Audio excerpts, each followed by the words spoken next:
What's up everybody, and welcome back to my channel. 90-day fiance couple Angela Deem and Michael are about to get married in just a few short days in Nigeria. The news broke via an Instagram page by the name of 100% True Bleep when they posted a photograph of their wedding invitation with the date listed as January 27th of 2020. Now, of course, we're all thinking, well, how do you know that that is even a legitimate invitation? Anybody could put Angela and Michael and like any date that they want and pass it off as an invitation to their wedding, which is a very valid question that I even had myself when I initially saw this photograph. But a website by the name of soapdirt.com posted a photograph of Angela at the Georgia airport with TLC cameras trailing her, clearly on her way to Nigeria to go ahead and marry her boo thing. Finally.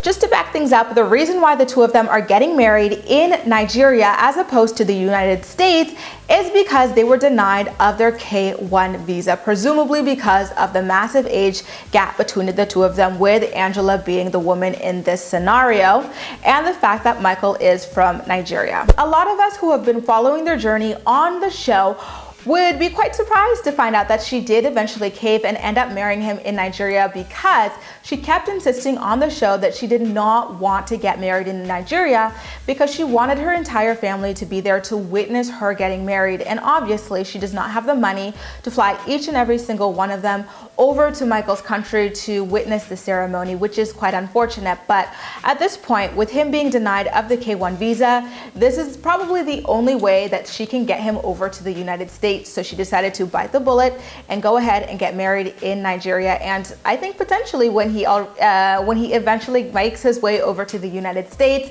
she'll go ahead and have another ceremony there, as so many of the couples do in reverse in the imported spouses' original countries after they get married in the United States. This wedding really is a give and take for the two of them, because like I said, Angela did not want to get married in Nigeria because she wouldn't have any family there to witness her ceremony. But also on Michael's side of things, Angela already has one egg left, and I even question that. And on top of that, no one in her family is willing to give her any of their eggs so that she could tote a child for herself and Michael, which he and his family both desperately want. The visa that they're about to embark on is the spousal visa. Because they're getting married in Nigeria, they would have to again go ahead and apply for a spousal visa, whose process is actually much longer than the K-1 visa. Like the K-1 visa is just a couple of short months of waiting, and then the spouse is able to fly over to the United States. Then they've got to get married within 90 days.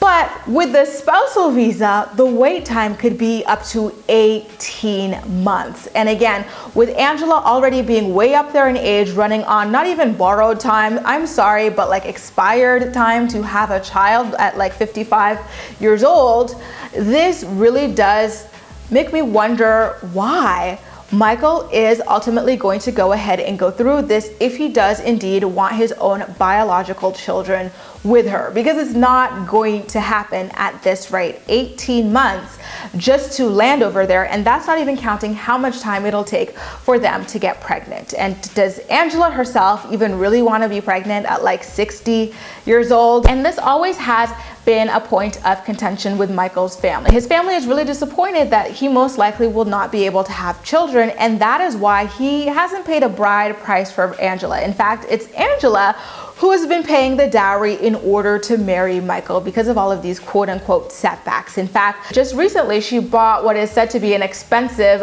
microwave as part of her dowry gift to Michael's family for the privilege of marrying him. Like, this whole thing is just so fascinating to watch unfold. Guys, are you surprised to hear that Angela actually eventually wound up caving and heading over to Nigeria to marry Michael?